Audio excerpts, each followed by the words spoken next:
नमस्कार साथियों, मैं योगेश जोशी और अब हम राजस्थान की इकोनॉमिक सर्वे या आर्थिक समीक्षा 2023-24 को शुरू कर रहे हैं। राजस्थान की अर्थव्यवस्था के कुछ इंपॉर्टेंट पॉइंट है वो देख रहे हैं।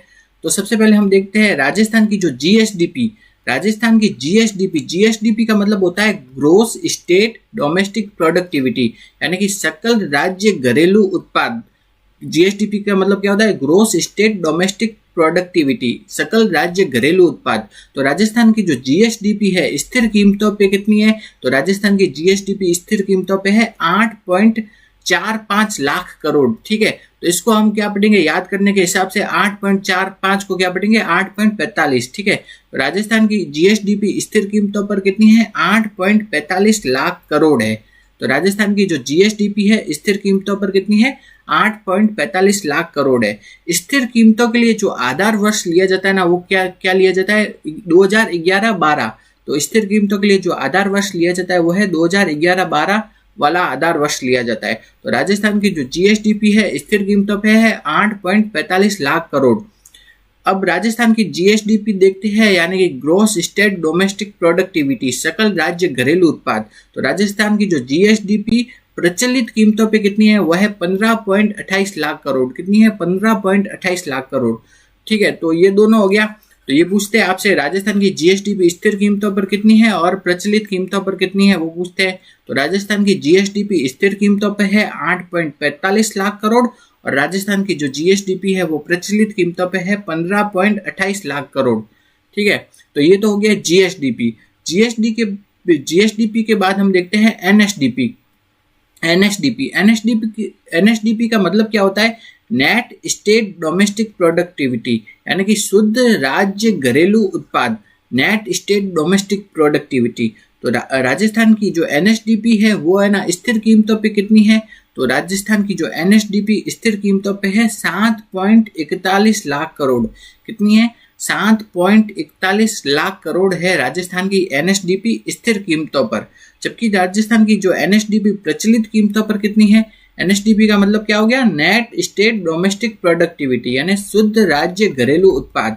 तो राजस्थान की एनएसडीपी प्रचलित कीमतों पे है 13.69 लाख करोड़। कितनी है? 13.69 लाख करोड़ है। तो राजस्थान की जो एनएसडीपी है वो प्रचलित कीमतों पे कितनी है? 13.69 लाख करोड़ है। तो ये हो गए राजस्थान की जीएसडीपी और एनएसडीपी दोनों हो गया। तो एक बार वापस देखते हैं, ये आपको याद करना है। उस हिसाब से जितनी बार ज्यादा बार आप इसे पढ़ोगे उतनी बार अच्छा याद होगा। तो राजस्थान की जो जीएसडीपी स्थिर कीमतों पे है 8.45 लाख करोड़ और राजस्थान की जीएसडीपी प्रचलित कीमतों पे है 15.28 लाख करोड़। राजस्थान की एनएसडीपी स्थिर कीमतों पे है 7.41 लाख करोड़। राजस्थान की एनएसडीपी प्रचलित कीमतों पर है 13.69 लाख करोड़। तो ये हो गया जीएसडीपी और एनएसडीपी। उसके बाद में हम देखते हैं जीएसडीपी एनएसडीपी के बाद में हम देखते हैं पीसीआई। पीसीआई का मतलब क्या होता है? Per capita income. Per capita income यानी प्रति व्यक्ति आय, हिंदी में बोलते हैं प्रति व्यक्ति आय। तो राजस्थान में जो प्रति व्यक्ति आय है स्थिर कीमतों पर कितनी है? 90,831 रुपए। राजस्थान में प्रति व्यक्ति आय स्थिर कीमतों पर है 90,831 रुपए और राजस्थान में जो प्रति व्यक्ति आय है वो प्रचलित कीमतों पे कितनी है? वह है 1,67,964 रुपए। 1,67,964 रुपए। ठीक है, वो है प्रचलित कीमतों पर प्रति व्यक्ति आय। तो राजस्थान की अब अपन ने जीएसडीपी देखी, एनएसडीपी देखी और प्रति व्यक्ति आय देखी। तो इसको वापस एक बार रिवीजन करते हैं ताकि याद हो। तो राजस्थान की जो जीएसडीपी है वो स्थिर कीमतों पे है 8.45 लाख करोड़। राजस्थान की जीएसडीपी प्रचलित कीमतों पे है 15.28 लाख करोड़। राजस्थान की एनएसडीपी स्थिर कीमतों पर है 7.41 लाख करोड़ और राजस्थान की एनएसडीपी प्रचलित कीमतों पे है 13.69 लाख करोड़। प्रति व्यक्ति आय स्थिर कीमतों पे कितनी होगी? 90,831 और प्रति व्यक्ति आय प्रचलित कीमतों पे होगी 1,67,964 रुपए। ये तो हो गए जीएसडीपी, एनएसडीपी और प्रति व्यक्ति आय। अब हम देखते हैं राजस्थान में कुल खाद्यान्न का उत्पादन कितना हुआ है? वह है 245.01 लाख मैट्रिक टन। क्या है? Lakh metric ton. ठीक, तो इतने लाख मैट्रिक टन उत्पादन हुआ है राजस्थान में कुल खाद्यान्न का। तो राजस्थान में कुल खाद्यान्न का उत्पादन कितना हुआ है? 245.01 लाख मैट्रिक टन हुआ है। राजस्थान में जो अधिष्ठापित ऊर्जा है वो कितनी है? 24,700 84 मेगावाट। तो राजस्थान में जो अधिष्ठापित ऊर्जा है उसकी मात्रा कितनी है? 24,784 मेगावाट।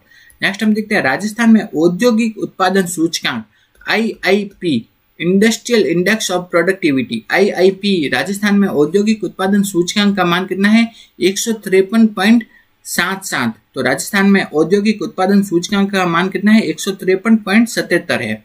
नेक्स्ट हम देखते हैं राजस्थान में थोक मूल्य सूचकांक, इसका मान है 388.09। कितना है? 388.09 है थोक मूल्य सूचकांक। तो ये हो गया राजस्थान में थोक मूल्य सूचकांक का मान कितना है? 388.09। तो इसको एक बार वापस देखते हैं।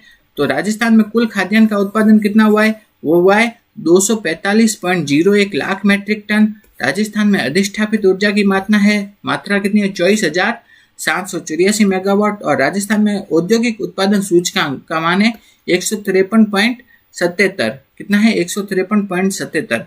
नेक्स्ट हम देखते हैं राजस्थान में जो थोक मूल्य सूचकांक कितना है? 388.09।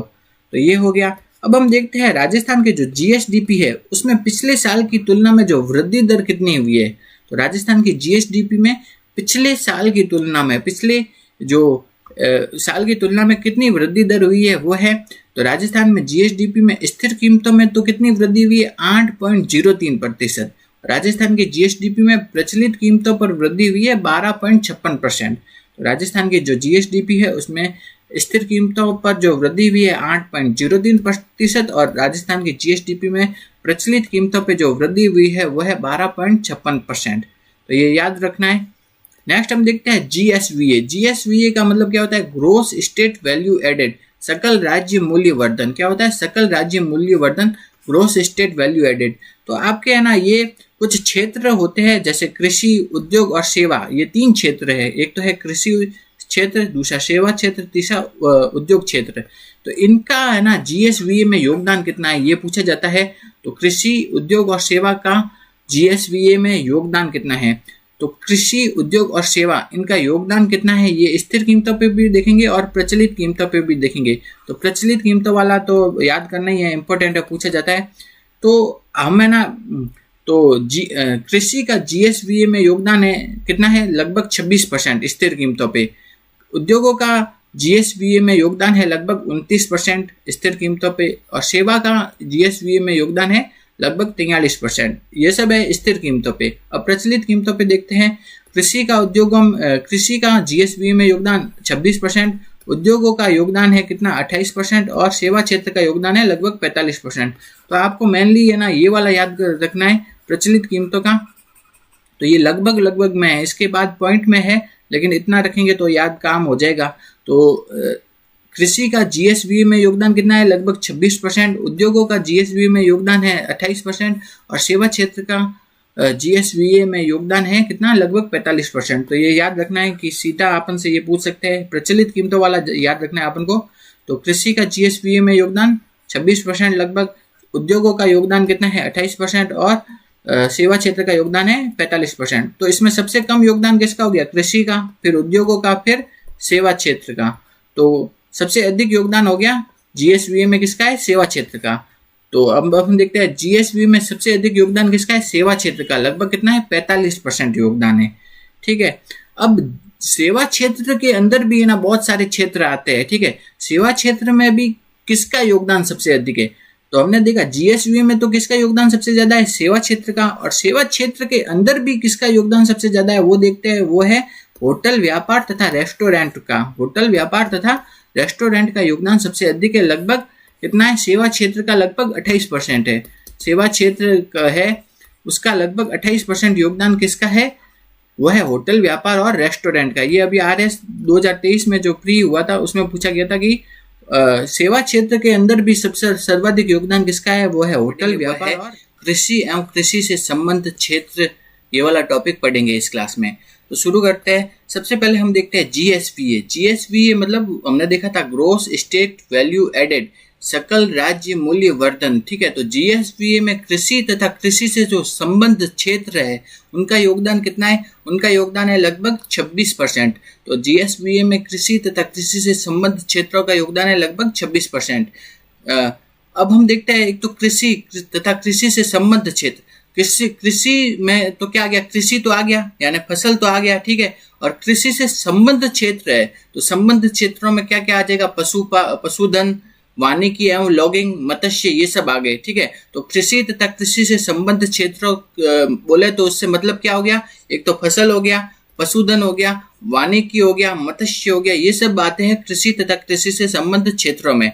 तो पूरा जो मान लो कृषि तथा कृषि से संबंधित क्षेत्र पूरा क्या है, 100% है, ठीक है। तो ये पूरा क्या है, 100% है। तो उसमें है ना, ये इनका योगदान कितना कितना है, ठीक है। तो फसल कितनी है, लगभग 44%।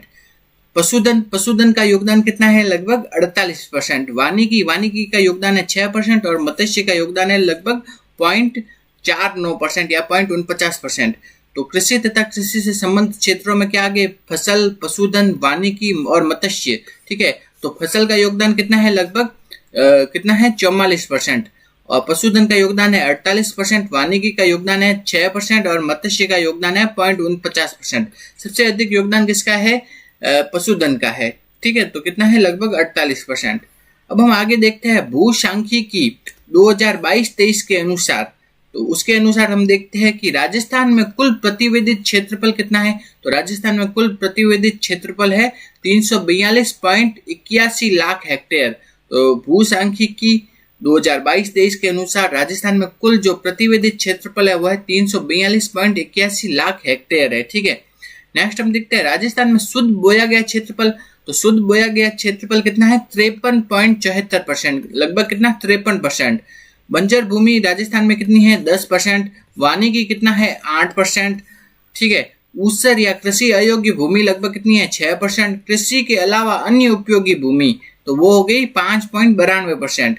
स्थायी चारागाह या गोचर भूमि का है परसेंट वह 4.82%। चालू पद्धत है 4.38% और अन्य पद्धत है वह 5.38%। तो ये क्या हो गया, जो भूसांख्यिकी 2022-23 है उसके अनुसार मतलब कितना कितना क्षेत्रफल है, उसमें कितना भाग है, कितने क्षेत्रफल का कितना भाग है, तो वो देखा है हमने। तो कुल प्रतिवेदित क्षेत्रफल तो कितना हो गया, 342.81%। आपसे ऐसे सीधा पूछ सकते हैं कि शुद्ध बोया गया क्षेत्रफल का परसेंट कितना है, वह है 53% लगभग। तो राजस्थान का कुल प्रतिवेदित क्षेत्रफल है 342.81 लाख हेक्टेयर है, ठीक है। उसमें से शुद्ध बोया गया क्षेत्रफल का परसेंट है 53%। बंजर भूमि लगभग कितने भाग पे है, 10% भाग पे है। वानिकी लगभग कितने हैं, 8% भाग पे है। कृषि अयोग्य भूमि वो लगभग कितने हैं, 6% भाग पे है। कृषि के अलावा अन्य उपयोगी भूमि है वो लगभग 5.92% भाग पे है। स्थायी चारागाह या गोचर भूमि है 4.82% भाग पर। चालू पड़त है 4.38 तथा अन्य पड़त है 5.38% भाग पर है। नेक्स्ट हम देखते हैं कृषि गणना 2015-16 के अनुसार क्या है। कृषि गणना है 2015-16 में हुई थी, उसके अनुसार हम देखते हैं क्या क्या चीजें। तो कृषि गणना 2015-16 है, उसके अनुसार राजस्थान में कुल प्रचलित जोतों की संख्या कितनी है। तो राजस्थान में कुल प्रचलित जोतों की संख्या है 76.55 लाख जोते हैं। तो राजस्थान में कुल प्रचलित जोतों की संख्या है 76.55 लाख जोते हैं। उसमें से महिला प्रचलित जोतों की संख्या है 7.75 लाख। ये वाला एक बार पूछा भी जा चुका है कि महिला प्रचलित जोतों की संख्या कितनी है राजस्थान में, वह है 7.75 लाख। तो 76.55 में से 7.75 घटा दिए तो पीछे कितने बचे, वो बचे 68.8 लाख। तो वो क्या हो गया, पुरुष प्रचलित जोतों की संख्या। तो राजस्थान में कुल प्रचलित जोतों की संख्या कितनी होगी, वो होगी 76.55 लाख जोते, और उसमें से महिला प्रचलित जोते होगी वो है 7.75 लाख जोते, उसमें बाकी बचे पुरुष प्रचलित जोते वो हो गई 68.8 लाख जोते। ये हो गया। अब हम देखते हैं जोतों का आकार, ठीक है। तो राजस्थान में जो सीमांत जोते हैं वो लगभग कितने 40% भाग पे है। लघु जोते उसका प्रतिशत कितना है 21%। अर्ध मध्यम का परसेंट है 18, मध्यम का है 14 और वृहद जोतों का परसेंट है लगभग 4%।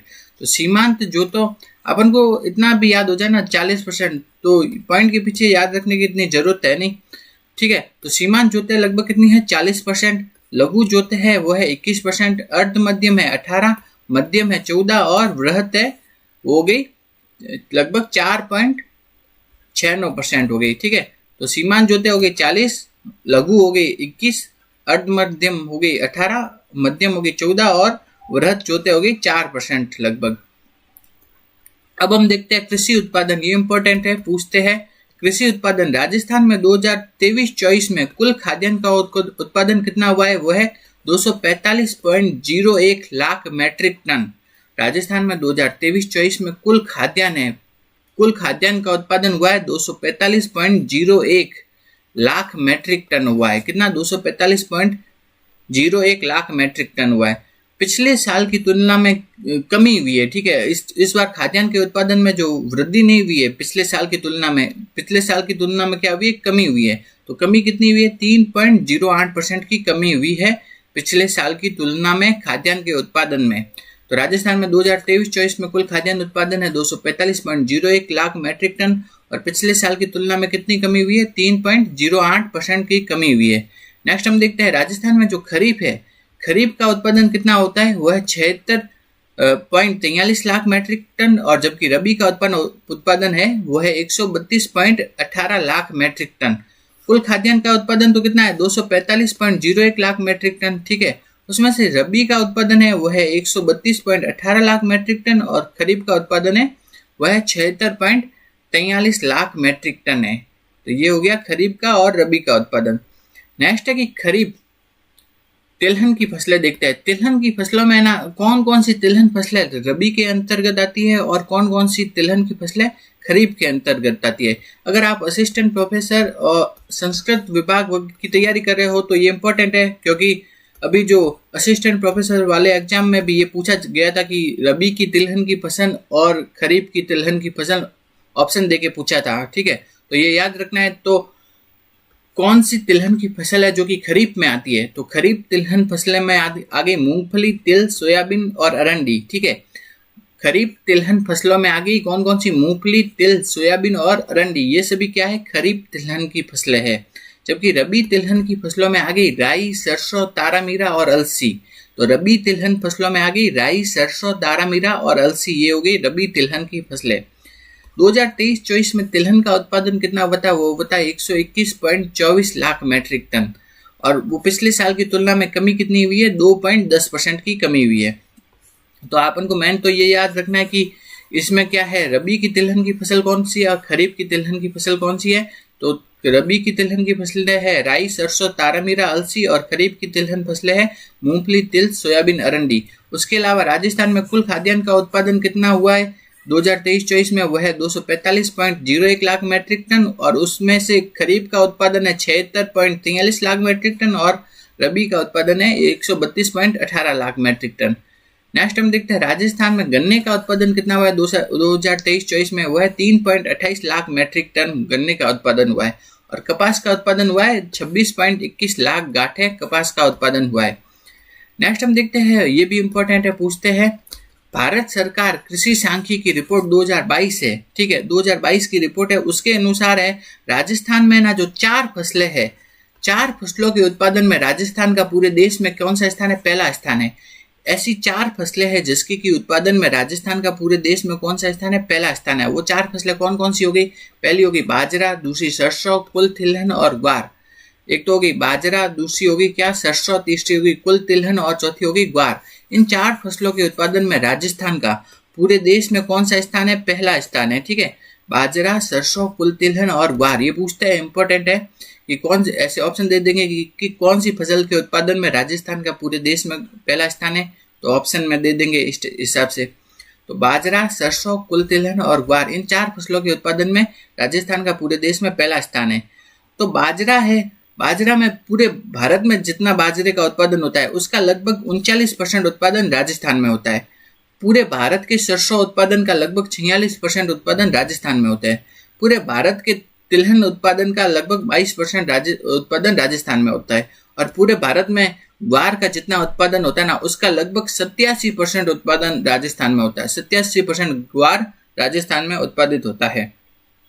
तो ये हो गई क्या, इन 4 फसलों के उत्पादन में राजस्थान का पूरे देश में कौन सा स्थान है? पहला स्थान है। कौन कौन सी फसलें हो गई? एक तो होगी बाजरा, दूसरी सरसों, तीसरी कुल तिलहन और चौथी ग्वार। इन 4 फसलों के उत्पादन में राजस्थान का देश में पहला स्थान है। अब राजस्थान का देश में दूसरा स्थान किन फसलों के उत्पादन में है? तो एक हो गया पोषक अनाज और दूसरा मूंगफली। पोषक अनाज और मूंगफली, इन दोनों फसलों के उत्पादन में राजस्थान का पूरे देश में दूसरा स्थान है। नेक्स्ट हम देखते हैं चना, कुल दलहन, ज्वार और सोयाबीन। पहला तो क्या था, ग्वार था, और ये क्या है, ज्वार। ठीक है, चना, कुल दलहन, ज्वार और सोयाबीन, इन फसलों के उत्पादन में राजस्थान का पूरे देश में कौन सा स्थान है, तीसरा। तो ये याद रखना है कि किन फसलों के उत्पादन में राजस्थान तीसरे नंबर पे है, किन फसलों के उत्पादन में राजस्थान दूसरे नंबर पे है, और किन फसलों के उत्पादन में राजस्थान पहले नंबर पे है। तो ये पूछते हैं बार बार। तो पोषक अनाज और मूंगफली, इन दोनों के उत्पादन में राजस्थान दूसरे नंबर पे है पूरे भारत में। नेक्स्ट हम देखते हैं पशुपालन।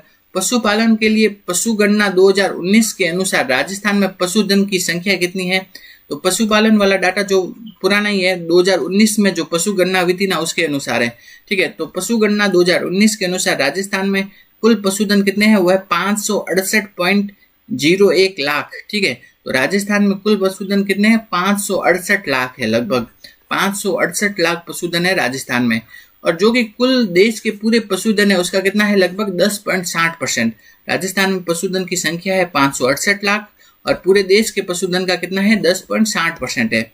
राजस्थान में ऊंट कितने पाए जाते हैं, लगभग 84% ऊंट पाए जाते हैं। पूरे देश के जो 84% ऊंट कहाँ मिलते हैं, राजस्थान में। पूरे देश की 14% बकरियां मिलती है राजस्थान में। पूरे देश का लगभग 12% भैंसें राजस्थान में मिलती है। पूरे देश का लगभग 10% भेड़ राजस्थान में मिलती है और पूरे देश का लगभग 7.24% जो गाय हैं वो राजस्थान में मिलते हैं। अब देखते हैं राष्ट्रीय उत्पादन वर्ष 2020-21। आपके इकोनॉमिक सर्वे में जो डाटा दिया गया है ना, ये राष्ट्रीय उत्पादन वर्ष 2020-21 वाला डाटा दिया गया है। उसके अनुसार राजस्थान का दूध उत्पादन में योगदान कितना है, लगभग 14%। और ऊन उत्पादन में योगदान कितना है, 42%। मतलब पूरे देश में जितना दूध का उत्पादन होता है ना, उसका लगभग 14.63% उत्पादन कहाँ होता है, राजस्थान में। और पूरे देश में जो ऊन का उत्पादन होता है ना, उसका लगभग 42% उत्पादन कहाँ होता है, राजस्थान में होता है। और इस क्लास में हम 2024-25 के राजस्थान बजट से जो महत्वपूर्ण प्रश्न बन सकते हैं उनको इस क्लास में हम देखेंगे। तो राजस्थान बजट आपके आने वाली परीक्षाओं के लिए बहुत महत्वपूर्ण है। इससे 4-5 प्रश्न आने की पूरी संभावना है। तो सबसे पहले हम चालू करते हैं अन्नपूर्णा रसोई योजना। क्या है अन्नपूर्णा रसोई योजना, उसके बारे में पढ़ते हैं। तो इंदिरा रसोई योजना की जगह क्या चालू की गई है, वो चालू की गई है अन्नपूर्णा रसोई योजना चालू की गई है राजस्थान में। राजस्थान में पहले कौन सी योजना चालू थी, इंदिरा रसोई योजना, उसकी जगह अब कौन सी योजना चालू कर दी गई है, अन्नपूर्णा रसोई योजना। फिर हम देखते हैं कि जो पहले इंदिरा रसोई योजना थी उसमें कितना भोजन प्रदान किया जाता था, वह 450 ग्राम। कितना, 450 ग्राम भोजन प्रदान किया जाता था इंदिरा रसोई योजना में। लेकिन अब जो अन्नपूर्णा रसोई योजना चालू की गई है उसमें 450 से बढ़ा करके भोजन कितना कर दिया गया है, 600 ग्राम भोजन कर दिया गया है। तो अन्नपूर्णा रसोई योजना में कितना भोजन प्रदान किया जाता है, वह 600 ग्राम भोजन प्रदान किया जाता है।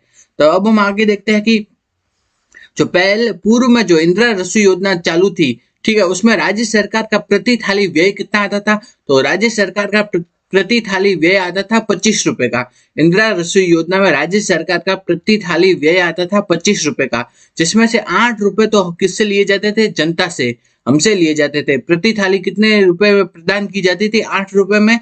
और 17 रुपए क्या है, सरकार द्वारा अनुदान दिया जाता था।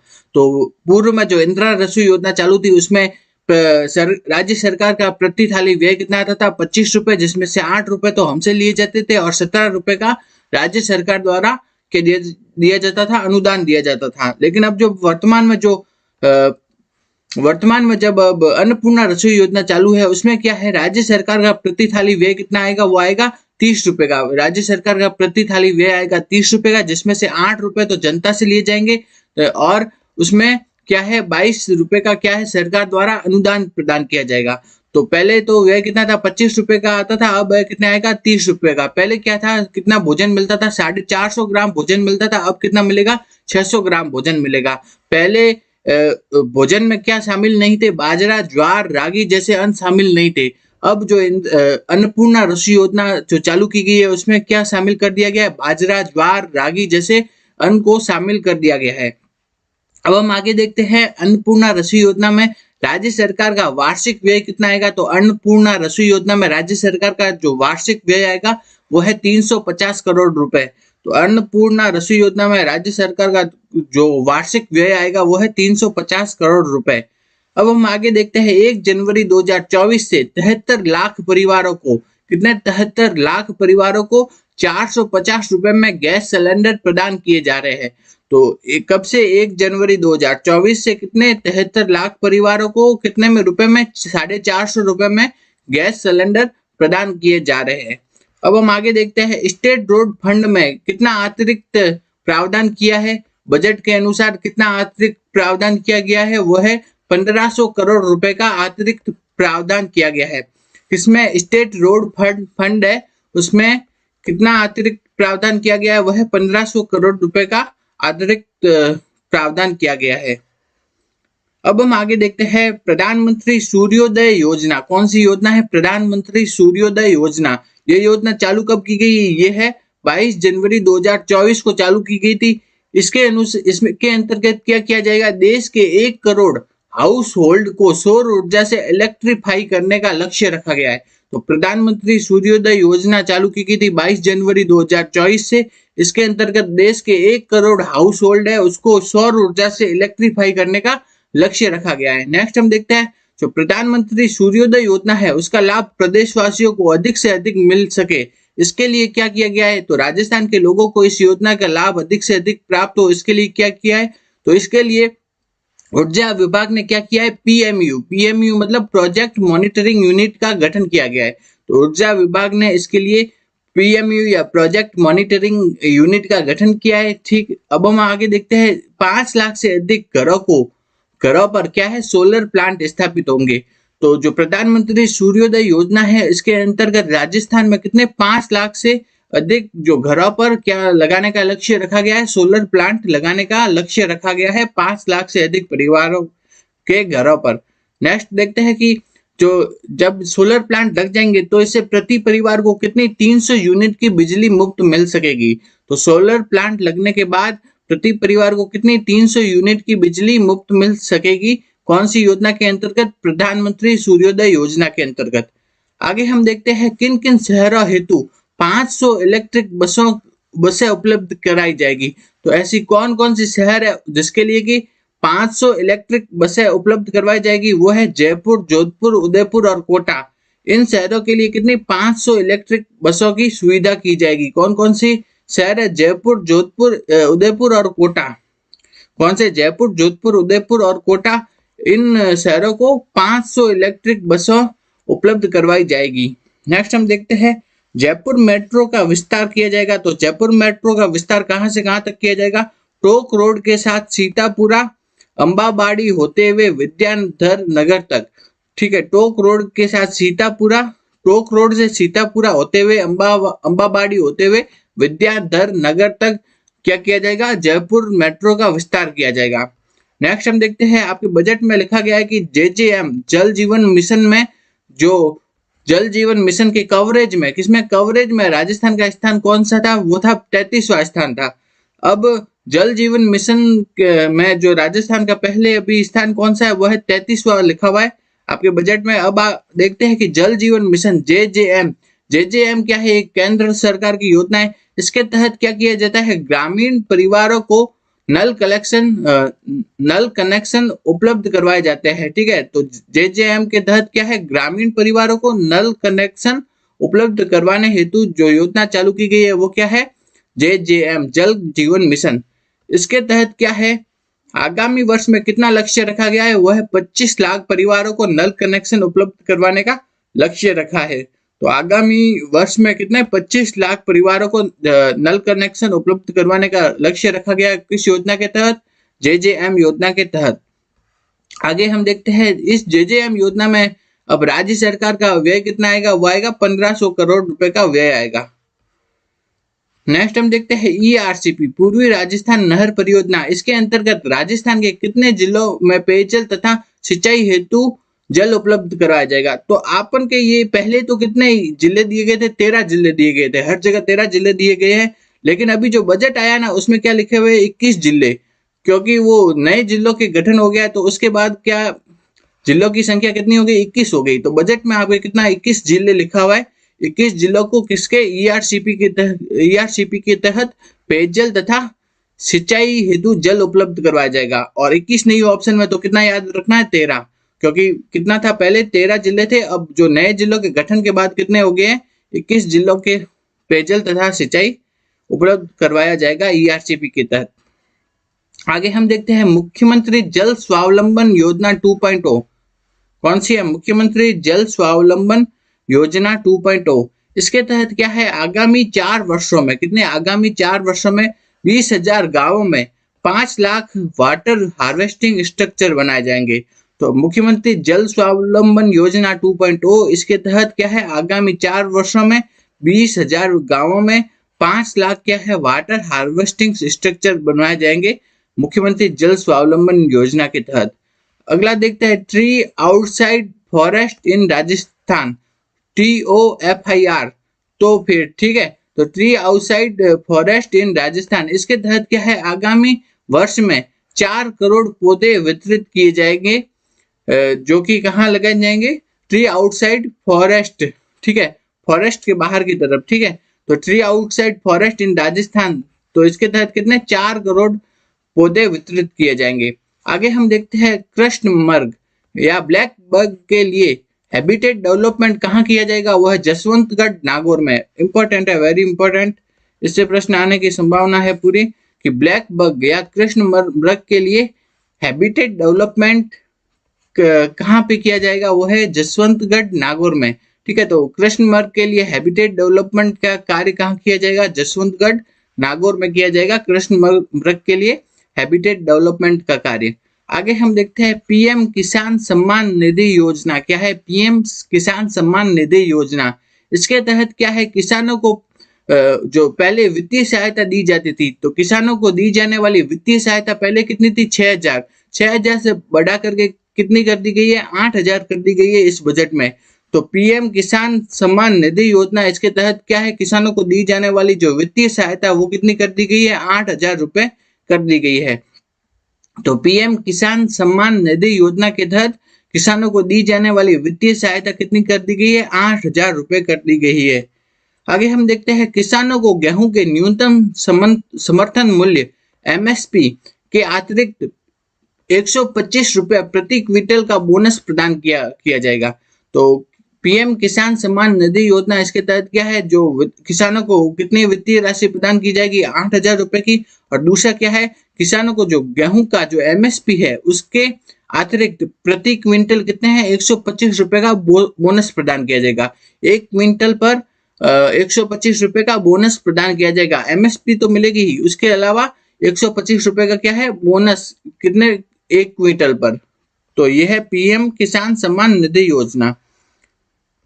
आगे हम देखते हैं Rajasthan agriculture infra mission, Rajasthan agriculture infra mission इसके अंतर्गत कितना प्रावधान किया गया है, 2,000 करोड़ रुपए का प्रावधान दिया गया है राजस्थान एग्रीकल्चर इंफ्रा मिशन के अंतर्गत।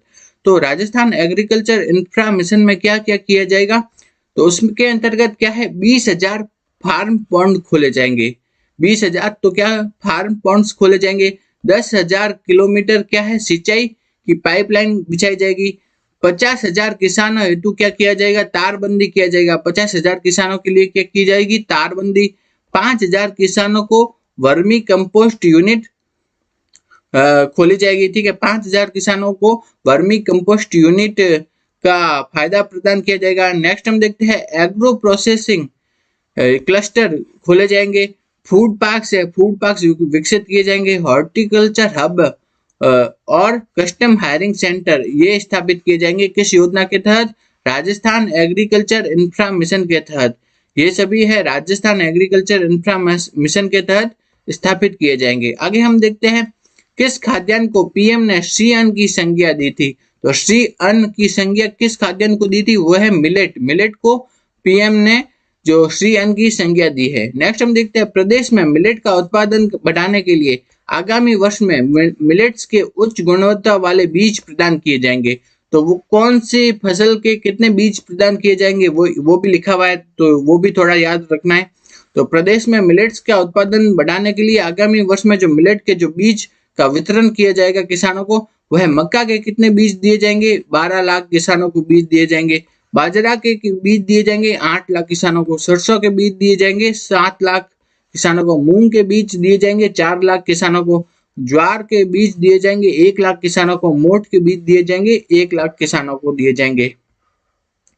आगे हम देखते हैं गोपाल क्रेडिट कार्ड योजना, इंपॉर्टेंट है गोपाल क्रेडिट कार्ड योजना। इसके तहत क्या है, गोपालकों को डेयरी से संबंधित गतिविधियों हेतु, गोपालक है उनको डेयरी से संबंधित जो गतिविधियां है, जैसे कि उनके लिए पशुओं के लिए शेड बनाना या कोई उपकरण खरीदना या चारा वगैरह, तो डेयरी से संबंधित जो गतिविधियां है उसके लिए 1 लाख रुपए तक का ब्याज मुक्त, 1 लाख रुपए तक का कितना ब्याज मुक्त शॉर्ट टर्म लोन उपलब्ध करवाया जाएगा। तो गोपाल क्रेडिट कार्ड योजना के अंतर्गत क्या है, जो गोपालक है उनको किसके लिए, डेयरी से संबंधित गतिविधियों के लिए कितना है, 1 लाख रुपए का ब्याज से मुक्त शॉर्ट टर्म लोन उपलब्ध करवाया जाएगा। आगे हम देखते हैं, नेक्स्ट हम देखते हैं कि गोपालक क्रेडिट कार्ड योजना है उसके तहत क्या है, 5 लाख गोपालक परिवारों को इसका लाभ मिलेगा। तो गोपालक क्रेडिट कार्ड योजना में कितने परिवारों को इसका लाभ मिलेगा, वह है 5 लाख परिवार है उनको गोपाल क्रेडिट कार्ड योजना में लाभ मिलेगा। कितने, 5 लाख परिवारों को लाभ मिलेगा। अब हम आगे देखते हैं कि ये गोपालक क्रेडिट कार्ड योजना है उसमें राज्य सरकार का व्यय कितना आएगा, वह 150 करोड़ रुपए का व्यय आएगा। अगला प्रश्न है कि युवाओं की काउंसलिंग मार्गदर्शन हेतु प्रत्येक संभाग पर क्या है, युवा साथी केंद्र खोले जाएंगे। तो युवाओं की काउंसलिंग मार्गदर्शन, इसके लिए प्रत्येक संभाग पर क्या है, युवा साथी केंद्र खोले जाएंगे। नेक्स्ट हम देखते हैं पेपर लीक जैसी घटनाओं की रोकथाम हेतु, पेपर लीक जैसी घटनाएं हो रही है उसकी रोकथाम के लिए क्या है, स्पेशल इन्वेस्टिगेशन टीम SIT का गठन किया गया है। तो पेपर लीक जैसी घटनाओं की रोकथाम के लिए क्या है, SIT का गठन किया गया है। नेक्स्ट हम देखते हैं मुख्यमंत्री पर्यटन कौशल विकास कार्यक्रम, ये इंपॉर्टेंट है, ठीक है, मुख्यमंत्री पर्यटन कौशल विकास कार्यक्रम, इसके तहत क्या है, 2 वर्षों में, आने वाले 2 वर्षों में क्या है, 20,000 युवाओं को या लोक कलाकारों को, ठीक है, आने वाले 2 वर्षों में 20,000 युवाओं तथा लोक कलाकारों को क्या है, गाइड, हॉस्पिटैलिटी इत्यादि की ट्रेनिंग प्रदान करके उन्हें रोजगार प्राप्त करने हेतु सक्षम बनाया जाएगा। ठीक है, तो मुख्यमंत्री पर्यटन कौशल विकास कार्यक्रम, इसके तहत क्या है, आगामी 2 वर्षों के लिए 20,000 युवाओं, लोक कलाकारों इत्यादि को गाइड, हॉस्पिटैलिटी तथा लोक कला इत्यादि की ट्रेनिंग प्रदान करके रोजगार प्राप्त करने हेतु सक्षम बनाया जाएगा। किस योजना के तहत, मुख्यमंत्री पर्यटन कौशल विकास कार्यक्रम के तहत। आगे हम देखते हैं आगामी वर्ष से किन किन वर्ग के छात्र तथा छात्राओं दोनों के लिए KG से लेकर के PG तक, ठीक है, KG से लेकर के कहां तक, PG पोस्ट ग्रेजुएट तक, PG तक निःशुल्क शिक्षा की व्यवस्था की गई है। ठीक है, तो KG से लेकर PG तक किन वर्गों के छात्र छात्राओं के लिए निःशुल्क शिक्षा की व्यवस्था की गई है, वह अल्प आय वर्ग के बच्चों के लिए, सीमांत, लघु तथा बटाईदारी किसानों के बच्चों के लिए तथा खेतीहर मजदूरों के बच्चों के लिए, इन सभी के लिए KG से लेकर PG तक की निःशुल्क शिक्षा की व्यवस्था की गई है इस बजट में। नेक्स्ट हम देखते हैं 1ली से 8वीं तक के सभी छात्र छात्रा तथा 9वीं से 12वीं तक के छात्राओं को क्या है, प्रति विद्यार्थी 1,000 रुपए की वित्तीय सहायता प्रदान की जाएगी। ठीक है, तो किन किन को प्रति विद्यार्थी 1,000 रुपए की वित्तीय सहायता प्रदान की जाएगी, किन किन को 1,000 रुपए की वित्तीय सहायता दी जाएगी, वह है 1ली से 8वीं तक के सभी छात्र छात्रा तथा 9वीं से 12वीं तक की छात्राएं, इनको प्रति विद्यार्थी 1,000 रुपए की वित्तीय सहायता प्रदान की जाएगी। आगे हम देखते हैं Atal innovation studio and accelerator, Atal innovation studio and accelerator, ये कहाँ पे स्थापित किए जाएंगे, ये है जयपुर, भरतपुर, बीकानेर और उदयपुर। ठीक है, कहाँ, जयपुर, भरतपुर, बीकानेर और उदयपुर, इनमें क्या स्थापित किए जाएंगे, अटल इनोवेशन स्टूडियो एंड एक्सेलरेटर। ठीक है, तो अटल इनोवेशन स्टूडियो एंड एक्सेलरेटर कहाँ स्थापित किए जाएंगे, जयपुर, भरतपुर, बीकानेर और उदयपुर, इन जगहों पे। इन स्टूडियो में क्या है, सॉफ्टवेयर कोडिंग की, रोबोटिक्स लैब तथा मल्टीमीडिया या VFX की सुविधा प्रदान की जाएगी। तो अटल इनोवेशन स्टूडियो एंड एक्सेलरेटर में क्या है, software coding, robotics, multimedia, VFX, इनकी सुविधा प्रदान की जाएगी और ये स्थापित कहाँ किए जाएंगे, जयपुर, भरतपुर, बीकानेर और उदयपुर में स्थापित किए जाएंगे। नेक्स्ट हम देखते हैं, ये वेरी इंपॉर्टेंट है, ठीक है, वेरी इंपॉर्टेंट, कि जो क्या है, जयपुर के निकट क्या है एक सैटेलाइट सिटी स्थापित की जाएगी। तो सैटेलाइट सिटी का नाम क्या रखा गया है, वह है हाईटेक सिटी। तो जयपुर के निकट कौन सी सैटेलाइट सिटी स्थापित की जाएगी, वह है हाईटेक सिटी। तो हाईटेक सिटी क्या है, एक प्रकार की सैटेलाइट सिटी है और ये कहाँ पे स्थापित की जाएगी, जयपुर के निकट स्थापित की जाएगी। इस सैटेलाइट सिटी में क्या होगा, आईटी, फिनटेक तथा मैनेजमेंट से संबंधित अनेक कंपनियां स्थापित की जाएगी। तो जयपुर है, उसके निकट क्या है एक सैटेलाइट सिटी स्थापित की जाएगी, उसका नाम क्या रखा जाएगा, हाईटेक सिटी रखा जाएगा। और ये इस जो हाईटेक सिटी में क्या है, आईटी, फिनटेक, मैनेजमेंट इत्यादि से संबंधित अनेक कंपनियां स्थापित की जाएगी इस हाईटेक सिटी में। तो हाईटेक सिटी क्या है, एक प्रकार की सैटेलाइट सिटी है। तो सैटेलाइट सिटी क्या होती है, जब भी कोई बड़ा शहर है उसकी जब जनसंख्या बढ़ने लगती है तो आबादी आबादी बढ़ने लगती है, तो वहां पे रोजगार की समस्या उत्पन्न होने लगती है। तो आबादी की समस्या तथा रोजगार की समस्या को दूर करने के लिए उस बड़ी सिटी के निकट ही क्या है एक छोटी क्या स्थापित की कर दी जाती है, सैटेलाइट सिटी स्थापित कर दी जाती है। तो आबादी तथा रोजगार की समस्या को दूर करने के लिए बड़े शहरों के निकट क्या है एक छोटी सैटेलाइट सिटी स्थापित की जाती है। तो सैटेलाइट सिटी के एग्जाम्पल कौन कौन से हैं, जैसे मुंबई के निकट क्या है पुणे है, वो क्या है एक सैटेलाइट सिटी है। हैदराबाद के निकट क्या है साइबराबाद स्थापित किया गया है, वो भी सैटेलाइट सिटी है। अहमदाबाद के निकट क्या है गिफ्ट सिटी, वो स्थापित की गई है, वो भी क्या है एक सैटेलाइट सिटी है। उसी तरह से जयपुर के निकट कौन सी सैटेलाइट सिटी स्थापित की जाएगी, वह है हाईटेक सिटी। जयपुर के निकट कौन सी सैटेलाइट सिटी स्थापित की जाएगी, हाईटेक सिटी स्थापित की जाएगी, इंपॉर्टेंट है।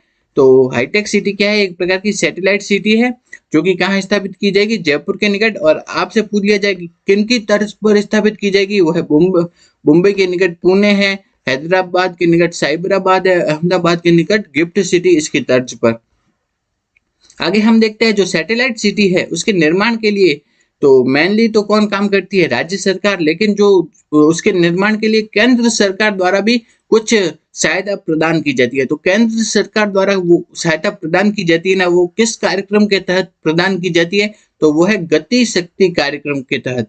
ठीक है, तो सैटेलाइट सिटी के निर्माण के लिए जो केंद्र सरकार को सहायता प्रदान की जाती है वो किस कार्यक्रम के तहत प्रदान की जाती है, वो है गति शक्ति कार्यक्रम के तहत।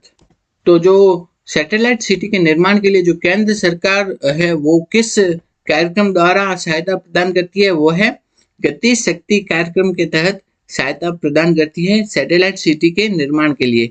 नेक्स्ट हम देखते हैं मिशन ओलंपिक्स 2028। क्या है, मिशन ओलंपिक्स 2028 है।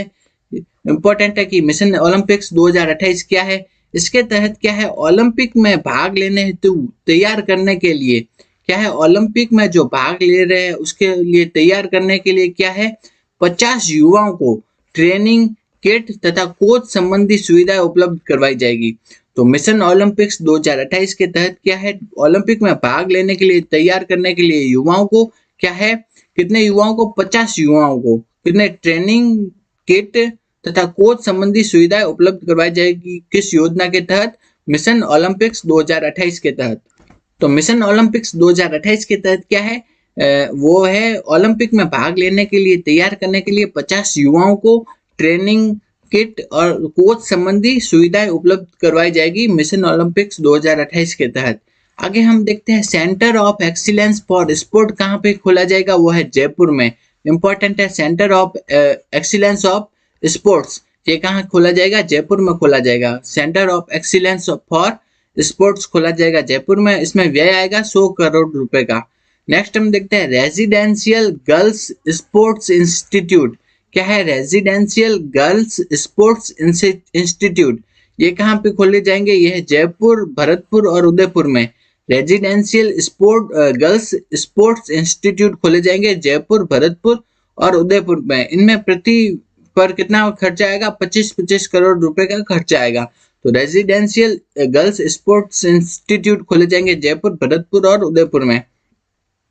नेक्स्ट हम देखते हैं संसद तथा विधानसभा में महिला को आरक्षण प्रदान करने के लिए जो प्रावधान किया गया उसके लिए कौन सा अधिनियम पारित किया गया था, वो है नारी शक्ति वंदन अधिनियम। कौन सा, नारी शक्ति वंदन अधिनियम किससे संबंधित है, वह संसद तथा विधानसभा में महिला आरक्षण का प्रावधान करने हेतु जो अधिनियम पारित किया गया था वह है नारी शक्ति वंदन अधिनियम। आगे हम देखते हैं लाडो प्रोत्साहन योजना। कौन सी है? लाडो प्रोत्साहन योजना इंपॉर्टेंट है। लाडो प्रोत्साहन योजना, इसके तहत क्या है, गरीब परिवारों में बालिकाओं के जन्म पर क्या है, गरीब परिवारों में बालिकाओं के जन्म होने पर 1 लाख रुपए का सेविंग बॉन्ड प्रदान करना। ये कौन सी योजना के तहत है? लाडो प्रोत्साहन योजना के तहत। तो लाडो प्रोत्साहन योजना में क्या है, गरीब परिवार में अगर बालिकाओं का जन्म होता है तो उनके जन्म पर क्या है, 1 लाख रुपए का सेविंग बॉन्ड प्रदान किया जाता है। आगे हम देखते हैं प्रधानमंत्री मातृ वंदना योजना। कौन सी है? प्रधानमंत्री मातृ वंदना योजना। इसके तहत हम देखते हैं, इसके तहत क्या है, तो प्रधानमंत्री मातृ वंदना योजना, इसके तहत क्या है, गर्भवती महिलाओं को पहले बच्चे के लिए अब कितने रुपए प्रदान किए जाएंगे? 6,500, ठीक है, 6500 रुपए पहले बच्चे के लिए प्रदान किए जाएंगे। पहले के टाइम में प्रधानमंत्री मातृ वंदना योजना में कितने, 5,000 रुपए 2 किस्तों में प्रदान किए जाते थे। तो प्रधानमंत्री मातृ वंदना योजना में कितने, 5,000 रुपए पहले प्रदान किए जाते थे। उसको बढ़ा करके इस बजट में कितने रुपए कर दिए गए हैं? वह 6500 रुपए कर दिए गए हैं इस बजट में, 5,000 रुपए को बढ़ा करके। तो पहले कितने थे? 5,000 रुपए, और अब कर दिए गए हैं 6500 रुपए कर दिए गए प्रधानमंत्री मातृ वंदना योजना के तहत। अब हम आगे देखते हैं मुख्यमंत्री आयुष्मान आरोग्य योजना। इसके तहत क्या है, आईपीडी के साथ साथ अब क्या है, डे केयर को भी जोड़ा गया है। मुख्यमंत्री आयुष्मान आरोग्य योजना के तहत आईपीडी के साथ साथ डे केयर को भी जोड़ा गया है। नेक्स्ट हम देखते हैं सड़क दुर्घटना के घायल लोगों को आगामी वर्ष से हाईवे पर क्या है, 25 एम्बुलेंस उपलब्ध करवाई जाएगी। तो पहले क्या होता था, एम्बुलेंस अगर कोई दुर्घटना हो जाए हाईवे पर तो उसके लिए जो निकटवर्ती जिला है वहां पे फोन करना पड़ता था, या निकटवर्ती शहर फोन करना पड़ता था एम्बुलेंस के लिए। अब क्या है, जो हाईवे है, हाईवे पर ही क्या है, उपलब्ध करवाई जाएगी, 25 एम्बुलेंस उपलब्ध करवाई जाएगी ताकि जो घायल है उनको उपचार मिल सके। नेक्स्ट हम देखते हैं, नेक्स्ट क्या है, सामाजिक सुरक्षा पेंशन योजना में पेंशन की राशि कितनी कर दी गई है? पहले पेंशन की राशि कितनी थी? 1,000 रुपए थी, उसको बढ़ाकर आगामी वर्ष में कितना कर दिया गया? 1,150 रुपए कर दी गई है। सामाजिक सुरक्षा पेंशन योजना के तहत पेंशन की राशि को बढ़ा करके आगामी वर्ष के लिए कितना कर दिया गया? 1,150 रुपए कर दिया गया है। ठीक है, तो सामाजिक सुरक्षा पेंशन योजना की जो राशि पहले कितनी थी? 1,000 रुपए, उसे बढ़ा करके कितना कर दिया गया है? 1,150 रुपए कर दिया गया है। नेक्स्ट हम देखते हैं मुख्यमंत्री विश्वकर्मा पेंशन योजना। क्या है? मुख्यमंत्री विश्वकर्मा पेंशन योजना। इसके तहत क्या है, 18 से 45 आयु के श्रमिकों को, ये इंपॉर्टेंट है, मुख्यमंत्री विश्वकर्मा पेंशन योजना, इसके तहत क्या है, 18 से 45 वर्ष के आयु के जो श्रमिक है और स्ट्रीट वेंडर है उनके लिए है। तो मुख्यमंत्री विश्वकर्मा पेंशन योजना किसके लिए है? 18 से 45 साल के जो श्रमिक है तथा स्ट्रीट वेंडर है उनके लिए है। इसके तहत क्या है, 60 से 100 रुपए मासिक प्रीमियम जमा कराना होगा। तो मुख्यमंत्री विश्वकर्मा पेंशन योजना में क्या है, 60 से 100 रुपए का मासिक प्रीमियम जमा कराना होगा। ठीक है, और शेष जो 400 रुपए का प्रीमियम है वो कौन प्रदान करेगी? सरकार प्रदान करेगी। तो 1845 वर्ष के जो श्रमिक है उनको क्या है, प्रति माह 60 से 100 रुपए का मासिक प्रीमियम जमा कराना होगा, और शेष जो 400 रुपए है उसका जो प्रीमियम है वो कौन प्रदान करेगी? वो प्रदान करेगी सरकार। तो ये तो पहले जमा कराना होगा। जब वो 60 वर्ष की आयु पूर्ण कर लेगा, ठीक है, तो 60 वर्ष की आयु पूरी कर लेगा ना, तब क्या है, उसे प्रति माह 2,000 रुपए की मासिक पेंशन प्रदान की जाएगी। तो पहले तो क्या है, 18 से 45 साल के जो श्रमिक है उनको क्या है, प्रति माह 60 से 100 रुपए जमा कराने होंगे। कितने? 60 से 100 रुपए जमा कराने होंगे, और 400 रुपए सरकार जमा कराएगी, ठीक है, उनकी तरफ से। ठीक, फिर बाद में क्या है, जब वो 60 साल की उम्र पूरी कर लेगा तो 2,000 रुपए की क्या प्रदान की जाएगी? मासिक पेंशन प्रदान की जाएगी उन्हीं को जो 60 से 100 रुपए लिए है उनसे, उसके जगह कितने, 2,000 रुपए की मासिक पेंशन प्रदान की जाएगी। नेक्स्ट हम देखते हैं, जो ये 2,000 रुपए की मासिक पेंशन है ना, ये क्या है, मुख्यमंत्री वृद्धजन सम्मान पेंशन योजना के अतिरिक्त होगी। तो मुख्यमंत्री वृद्धजन सम्मान पेंशन योजना ये तो मिलेगी पेंशन, इसमें उसके अतिरिक्त जो श्रमिक है उन्होंने 60 से 100 रुपए जमा कराए थे, उसके लिए उन्हें कितने, 2,000 रुपए की मासिक पेंशन मिलेगी। तो ये योजना, इस योजना में क्या है, जो वृद्धजन सम्मान पेंशन है उसके अलावा पेंशन मिलेगी ये। ठीक है, नेक्स्ट हम देखते हैं वरिष्ठ नागरिकों के लिए रोडवेज बसों में पहले कितने 30% की छूट थी, उसको बढ़ा करके कितनी कर दी गई है, 50% की छूट कर दी गई है वरिष्ठ नागरिकों के लिए। नेक्स्ट हम देखते हैं कंपोजिट रीजनल सेंटर। क्या है कंपोजिट रीजनल सेंटर, ये कहाँ पे स्थापित किया जाएगा, जयपुर में। इंपॉर्टेंट है, कंपोजिट रीजनल सेंटर कहाँ स्थापित किया जाएगा, जयपुर में। इसके तहत क्या है, दिव्यांगों के शिक्षा, कौशल तथा चिकित्सा की सुविधा प्रदान की जाएगी। ठीक है, तो कंपोजिट रीजनल सेंटर के तहत दिव्यांगों है उनको शिक्षा, कौशल तथा विकास शिक्षा, कौशल विकास तथा चिकित्सा की सुविधा प्रदान की जाएगी इसके अंतर्गत। नेक्स्ट हम देखते हैं DDRC। DDRC का मतलब है district disability rehabilitation centre. DDRC district disability rehabilitation centre, district disability rehabilitation centre, ये क्या है DDRC। इसके तहत क्या है, प्रत्येक जिला मुख्यालय पर स्थापित किया जाएगा। क्या है DDRC। DDRC क्या है, प्रत्येक जिला मुख्यालय पर स्थापित किया जाएगा। तो वो क्या है, district disability rehabilitation centre DDRC, वो क्या है, प्रत्येक जिला मुख्यालय पर स्थापित किया जाएगा। नेक्स्ट हम देखते हैं इसके तहत क्या है, फिजियोथेरेपी एंड स्पीच थेरेपी की सुविधा प्रदान की जाएगी। तो DDRC क्या है, डिस्ट्रिक्ट डिसेबिलिटी रिहेबिलिटेशन सेंटर। इसके तहत क्या है, प्रत्येक जिला मुख्यालय पर स्थापित किया जाएगा और इसमें फिजियोथेरेपी तथा स्पीच थेरेपी की सुविधा प्रदान की जाएगी। आगे हम देखते हैं कोई भी व्यक्ति सरकारी योजनाओं का लाभ उठाने से वंचित न रह जाए, इस उद्देश्य से कौन सी क्या चालू किया गया है, वो है विकसित भारत संकल्प यात्रा चालू की गई है। ठीक है, किस उद्देश्य से चालू की गई है कि कोई भी व्यक्ति सरकारी योजनाओं का लाभ उठाने से वंचित ना रह जाए, इस उद्देश्य से विकसित भारत संकल्प यात्रा चालू की गई है। आगे हम देखते हैं राज्य के शुद्ध कर आय की SFC ग्रांट है, वो पहले कितनी थी 6.75 थी, उसको बढ़ा करके कितनी कर दिया गया है, 7 कर दिया गया है। तो राज्य के शुद्ध आय की जो SFC ग्रांट है उसको बढ़ा करके कितना कर दिया गया, 7%, जिससे कि अब क्या है, पंचायती राज संस्थाओं तथा नगरीय स्थानीय स्वशासन को कितने 316 करोड़ रुपए अधिक मिल पाएंगे। तो उनको अब कुल कितने रुपए मिल पाएंगे, 8,864 करोड़ रुपए मिल पाएंगे और 316 करोड़ रुपए अधिक मिल पाएंगे। किस कारण, क्योंकि वो कितना कर दिया गया, 7% कर दिया गया है। तो ये किसके लिए है, वित्तीय वर्ष 2024-25 के लिए है। अब हम देखते हैं नेक्स्ट RGHS है, उसके अंतर्गत क्या है, कॉन्फेड यानी राज्य सहकारी उपभोक्ता संघ, इसके माध्यम से क्या है, दवाओं की डोर स्टेप डिलीवरी होगी। डोर स्टेप डिलीवरी मतलब उनको घर पर ही दवाएं पहुंचाई जाएगी। ठीक है, किसके तहत, RGHS के तहत जो कॉन्फेड है उसके माध्यम से दवाओं की डोर स्टेप डिलीवरी प्रदान की जाएगी। नेक्स्ट हम देखते हैं सभी मानदेय कर्मी। मानदेय कर्मी में कौन कौन आ जाएंगे, आंगनवाड़ी कार्यकर्ता आ जाएंगे, आशा सहयोगिनी, मिड डे मील के जो कुक वगैरह वो, और होमगार्ड, पंचायती राज तथा नगरीय निकायों के जनप्रतिनिधि, इनके जो मानदेय में कितनी 10% की वृद्धि की जाएगी। तो जो सभी मानदेय कर्मी हैं जैसे आंगनवाड़ी कार्यकर्ता, आशा सहयोगिनी, mid day meal cook, home guard, Panchayati Raj तथा नगरीय निकायों के जनप्रतिनिधि, इनके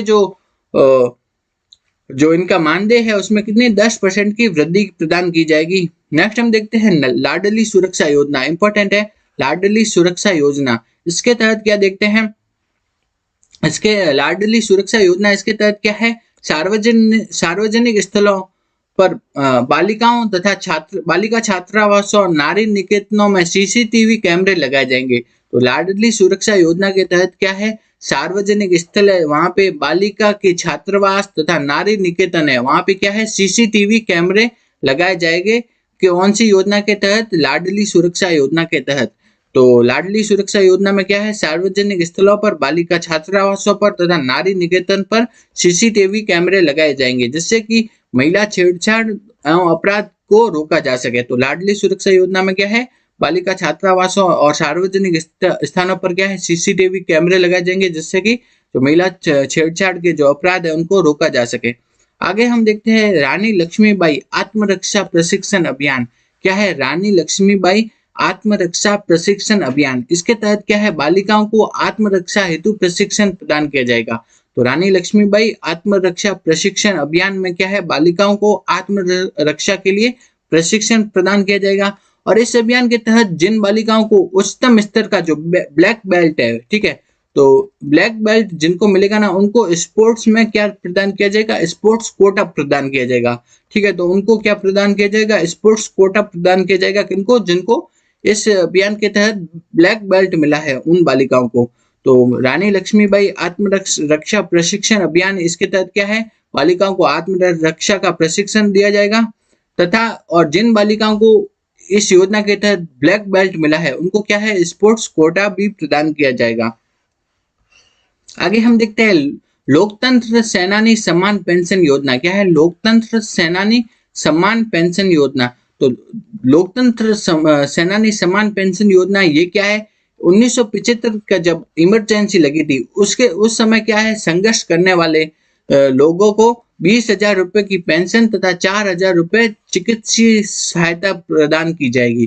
तो लोकतंत्र सेनानी सम्मान पेंशन योजना है, लोकतंत्र सेनानी सम्मान पेंशन योजना। इसके तहत क्या है, जो 1975 में जो आपातकाल लगा था उसके टाइम संघर्ष करने वाले व्यक्तियों को 20,000 रुपए की पेंशन तथा 4,000 रुपए की चिकित्सीय सहायता प्रदान की जाएगी। नेक्स्ट हम देखते हैं Amrita Devi Bishnoi indigenous plant museum कहाँ पे खोला जाएगा, वह है खेजड़ली जोधपुर में, ठीक है। तो Amrita Devi Bishnoi indigenous plant museum खोला जाएगा, खेजड़ली जोधपुर में खोला जाएगा। सरकार का जो परिवर्तित बजट है 2024-25 का जो परिवर्तित बजट था, जो कि 10 जुलाई 2024 को पेश किया गया था, उसमें जो भी महत्वपूर्ण प्रश्न आपके एग्जाम की दृष्टि से बन सकते हैं उन सभी प्रश्नों को इस क्लास में हम देखेंगे। तो सबसे पहला प्रश्न है कि जो बीकानेर है, बीकानेर के कौन से स्थान पूगल तथा छत्तरगढ़, ठीक है। तो बीकानेर के कौन से स्थान है, पूगल तथा छत्तरगढ़, तथा जैसलमेर के है बोडाना, जैसलमेर के बोडाना में, और तथा बीकानेर के पूगल व छत्तरगढ़ में सोलर पार्क स्थापित किए जाएंगे। तो ये पूछ सकते हैं कि बीकानेर के कौन से स्थान है, पूगल तथा छत्तरगढ़ में, और जैसलमेर के बोडाना, इनमें यहाँ पे क्या है, सोलर पार्क स्थापित किए जाएंगे। नेक्स्ट हम देखते हैं पीएम सूर्य घर मुफ्त बिजली योजना के अंतर्गत प्रत्येक जिले में आदर्श सौर ग्राम बनाए जाएंगे। प्रत्येक जिले में क्या है, आदर्श सौर ग्राम बनाए जाएंगे। नेक्स्ट हम देखते हैं अगला क्या है, 2750 किलोमीटर से अधिक लंबाई के 9 ग्रीनफील्ड एक्सप्रेस वे बनाए जाएंगे। तो कितने ग्रीनफील्ड एक्सप्रेस वे बनाए जाएंगे, वो है 9 ग्रीनफील्ड एक्सप्रेस वे बनाए जाएंगे। कि राजस्थान में कितने, 9 ग्रीनफील्ड एक्सप्रेस वे बनाए जाएंगे, ठीक है। तो ये भी पूछ सकते हैं कि कितने ग्रीनफील्ड एक्सप्रेस वे बनाए जाएंगे, 9। नेक्स्ट हम देखते हैं राजस्थान में इंडस्ट्रियल पॉलिसी कब, अभी 2024 में, ठीक है। तो इंडस्ट्रियल पॉलिसी क्या है, 2024 अपन को याद रखना है। तो ये पूछ सकते हैं अपन से राजस्थान में Rajasthan petro zone RPZ, Rajasthan petro zone कहाँ पे बनाया जाएगा, वो है बालोतरा में। तो राजस्थान पेट्रो जोन बनाया जाएगा बालोतरा में, इंपॉर्टेंट है। तो राजस्थान पेट्रो जोन कहाँ बनाया जाएगा, बालोतरा में। नेक्स्ट है कि जयपुर में global technology and application centre बनाया जाएगा, ठीक है। तो जयपुर में क्या है, Amrit global technology and application centre कहाँ पे बनाया जाएगा, वो बनाया जाएगा जयपुर में। तो Amrit global technology and application centre कहाँ पे बनाया जाएगा, वो बनाया जाएगा जयपुर में बनाया जाएगा। नेक्स्ट है, ये आपसे पूछ सकते हैं कि टेक्सटाइल पार्क कहाँ पे बनाया जाएगा, टेक्सटाइल पार्क बनाया जाएगा भीलवाड़ा में। सिरेमिक पार्क बनाया जाएगा बीकानेर में। तो इम्पोर्टेंट है सिरेमिक पार्क, आपसे एग्जाम में पूछ सकते हैं कि सिरेमिक पार्क कहाँ पे स्थापित किया जाएगा राजस्थान में, वह है बीकानेर में। नेक्स्ट है इंडस्ट्रियल एंड लॉजिस्टिक हब, ये कहाँ पे बनाया जाएगा, बांदीकुई दौसा में। इंडस्ट्रियल एंड लॉजिस्टिक हब बनाया जाएगा बांदीकुई दौसा में बनाया जाएगा। नेक्स्ट है कि सोलर पैनल मैन्युफैक्चरिंग पार्क, ठीक है। सोलर पैनल मैन्युफैक्चरिंग पार्क ये बनाया जाएगा काकानी या रोहटपाली में बनाया जाएगा। सोलर पैनल मैन्युफैक्चरिंग पार्क बनाया जाएगा काकानी या रोहटपाली में। नेक्स्ट है कि biomass pellet and chemical manufacturing park, biomass का जो पैलेट है एंड केमिकल मैन्युफैक्चरिंग पार्क है वो बनाया जाएगा बांसवाड़ा में। नेक्स्ट है कि किशनगढ़ में टाइल्स मैन्युफैक्चरिंग पार्क बनाया जाएगा। टाइल्स मैन्युफैक्चरिंग पार्क है किशनगढ़ में। जबकि जोधपुर में क्या है, हैंडीक्राफ्ट पार्क बनाया जाएगा। जोधपुर में हैंडीक्राफ्ट पार्क बनाया जाएगा। उसके अलावा वेस्ट रिसाइकलिंग पार्क भी बनाया जाएगा जोधपुर में। तो ये आप उनको पूछ सकते हैं। तो देखना है क्या है, टेक्सटाइल पार्क कहाँ है, टेक्सटाइल पार्क है भीलवाड़ा में, टेक्सटाइल पार्क है भीलवाड़ा में। सिरेमिक पार्क है कहाँ, बीकानेर में, ठीक है। इंडस्ट्रियल एंड लॉजिस्टिक हब है वो है बांदीकुई दौसा में। सोलर पैनल मैन्युफैक्चरिंग पार्क है काकानी रोहट में। Biomass pellet and chemical manufacturing park है बांसवाड़ा में। टाइल्स मैन्युफैक्चरिंग पार्क है किशनगढ़ में और हैंडीक्राफ्ट पार्क है जोधपुर में। ये सब बनाए जाएंगे। जो नेक्स्ट हम देखते हैं Rajasthan one district one product policy कब लागू की गई है, वो लागू की गई है 2024 में। नेक्स्ट है कि जैसलमेर में क्या है, fossil park and open rock museum बनाया जाएगा। इंपॉर्टेंट है, पूछ सकते हैं कि fossil park and open rock museum कहाँ पे बनाया जाएगा, वो बनाया जाएगा जैसलमेर में। नेक्स्ट है सांबर झील खींचन जो संरक्षित क्षेत्र है, शेरगढ़ अभ्यारण्य, मनसा माता संरक्षित क्षेत्र और बस्सी वन्य जीव अभ्यारण्य, इनको क्या है इको टूरिज्म साइट घोषित किया गया है। तो किन किन को घोषित किया गया, एक तो है गया सांबर झील, दूसरा है खींचन संरक्षित क्षेत्र, तीसरा शेरगढ़ अभ्यारण्य, फिर मनसा माता संरक्षित क्षेत्र और बस्सी वन्य जीव अभ्यारण्य को इको टूरिज्म साइट घोषित किया गया है। नेक्स्ट है कि सरिस्का और रणथंभौर में क्या है, ईवी बेस्ड ट्रांसपोर्ट सिस्टम चालू किया गया है। नेक्स्ट है, अब हम देखते हैं कि मंदिरों के जीर्णोद्धार के लिए विकास कार्य के लिए सरकार कार्य कर रही है। इसी तहत क्या है, खाटू श्याम के जी के मंदिर के लिए कितना 100 करोड़ की राशि प्रदान की गई है। खाटू श्याम जी के मंदिर के लिए 100 करोड़ की राशि प्रदान की गई है। नेक्स्ट है कि वीर बालिका कालीबाई संग्रहालय कहाँ बनाया जाएगा, उदयपुर में, तथा शिल्पग्राम कहाँ बनाया जाएगा, डूंगरपुर में। इंपॉर्टेंट है, शिल्पग्राम कहाँ बनाया जाएगा, अभी डूंगरपुर में बनाया जाएगा। नेक्स्ट है कि राज्य अभिलेखागार जो कि कहाँ पे स्थित है, बीकानेर में स्थित है। तो राज्य अभिलेखागार कहाँ स्थित है, बीकानेर में। उसमें क्या है, हिस्टोरिकल जो स्क्रिप्ट्स है उनका क्या किया जाएगा, डिजिटाइजेशन किया जाएगा। तो हिस्टोरिकल स्क्रिप्ट्स का क्या किया जाएगा, डिजिटाइजेशन। और नेक्स्ट ये वाला बहुत इंपॉर्टेंट है, ये आपके एग्जाम में आपको देखने को मिलेगा जरूर कि है ना, ये वाला आपको आने वाले एग्जाम में किसी न किसी एग्जाम में जरूर देखने को मिलेगा। किशनगढ़ जो अजमेर है वहाँ पे तथा हमीरगढ़ भीलवाड़ा में क्या है, फ्लाइंग ट्रेनिंग सेंटर ट्रेनिंग चालू की जाएगी। तो फ्लाइंग ट्रेनिंग मतलब जो विमान को उड़ाने की जो ट्रेनिंग वगैरह है ना, उसके स्कूल ट्रेनिंग स्कूल कहाँ पे स्थापित किए जाएंगे, एक तो किशनगढ़ और दूसरा क्या है हमीरगढ़ जो कि भीलवाड़ा में है, वहाँ पे फ्लाइंग ट्रेनिंग स्कूल चालू किए जाएंगे। तो इम्पोर्टेंट है बहुत ज़्यादा कि किशनगढ़ तथा हमीरगढ़ में क्या है, फ्लाइंग ट्रेनिंग स्कूल चालू किए जाएंगे, फ्लाइंग ट्रेनिंग शुरू की जाएगी। नेक्स्ट है कि जालाना जयपुर में forest and wild life training and come management institute चालू किया जाएगा। तो वाइल्ड लाइफ की जो ट्रेनिंग है उसका जो इंस्टीट्यूट है वो कहाँ पे चालू किया जाएगा, वो है जालाना जयपुर में। वाइल्ड लाइफ ट्रेनिंग इंस्टीट्यूट चालू किया जाएगा कहाँ, जालाना जयपुर में। नेक्स्ट है अलवर में क्या है, एक नया बायोलॉजिकल पार्क बन रहा है, ठीक है। नेक्स्ट है आगे देखते हैं क्या क्या इंपॉर्टेंट चीज है। भरतपुर, बीकानेर व अजमेर में क्या है, Rajasthan institute of technology RIT बनाया जाएगा। भरतपुर, बीकानेर और अजमेर में RIT Rajasthan institute of technology बना जाएगा। नेक्स्ट है वास्तु एवं ज्योतिष का जो सेंटर ऑफ एक्सीलेंस कहाँ बनाया जाएगा, जयपुर में। वास्तु एवं ज्योतिष का सेंटर ऑफ एक्सीलेंस बनाया जाएगा जयपुर में। नेक्स्ट है खेल नीति कब अभी लागू की है, 2024 में खेल नीति लागू की है। नेक्स्ट हम देखते हैं माँ योजना, ठीक है। माँ योजना का फुल फॉर्म क्या है, मुख्यमंत्री आयुष्मान आरोग्य। तो ये आपसे फुल फॉर्म भी पूछ सकते हैं कि मुख्यमंत्री आयुष्मान आरोग्य, ये है माँ योजना, ठीक है। इसके तहत शिशुओं एवं छोटे बच्चों के इलाज के लिए क्या है, पेडियाट्रिक पैकेज दिया जा रहा है। तो माँ योजना में क्या है, शिशु और छोटे बच्चों के इलाज के लिए क्या है, पेडियाट्रिक पैकेज प्रदान किया जाता है। नेक्स्ट है अजमेर में क्या है, आयुर्वेद योग एवं प्राकृतिक चिकित्सा विश्वविद्यालय खुलेगा। इंपॉर्टेंट है, आयुर्वेद योग एवं प्राकृतिक चिकित्सा विश्वविद्यालय कहाँ खुलेगा, अजमेर में खुलेगा। और जबकि इसका जो महाविद्यालय खुलेगा वो खुलेगा महवा दौसा में। तो आयुर्वेद योग और प्राकृतिक चिकित्सा का विश्वविद्यालय खुलेगा अजमेर में। नेक्स्ट है मुख्यमंत्री स्वनिधि योजना। मुख्यमंत्री स्वनिधि योजना इसके तहत क्या है, शहरी क्षेत्रों एवं कस्बों के जो स्ट्रीट वेंडर है ना उनके लिए है। मुख्यमंत्री स्वनिधि योजना क्या है, शहरों के जो स्ट्रीट वेंडर है उनके लिए चालू की गई है। नेक्स्ट है आंगनवाड़ी केंद्रों में अब क्या है, सप्ताह में 3 दिन दूध उपलब्ध करवाया जाएगा। आंगनवाड़ी केंद्रों में भी अब क्या किया व्यवस्था की गई है कि सप्ताह के 3 दिन उन्हें बच्चों को दूध उपलब्ध करवाया जाएगा। जनजाति समुदाय के बच्चों के लिए क्या है, माँ बाड़ी केंद्रों का विकास किया जाएगा। क्या माँ बाड़ी केंद्र के जनजाति समुदाय के बच्चों के लिए माँ बाड़ी केंद्रों का विकास किया जाएगा। नेक्स्ट है कि मस्कुलर जो डिस्ट्रॉफी है उससे जो ग्रसित रोगी है उनके साथ जो सहयोगी जा रहा है उनको भी रोडवेज बसों में निःशुल्क यात्रा प्रदान की जाएगी। तो जो रोगी है उनको तो की जाएगी, उसके अलावा जो उनके सहयोगी है उनको भी रोडवेज में निःशुल्क यात्रा की सुविधा दी जाएगी। नेक्स्ट है कि स्वयं सिद्धा का सेंटर ऑफ एक्सीलेंस कहाँ खोला जाएगा, वो खोला जाएगा जामडोली जयपुर में। स्वयं सिद्धा का सेंटर ऑफ एक्सीलेंस खोला जाएगा कहाँ, जामडोली जयपुर में खोला जाएगा स्वयं सिद्धा का सेंटर ऑफ एक्सीलेंस। आगे हम देखते हैं कि क्या इंपॉर्टेंट प्रश्न बन सकता है।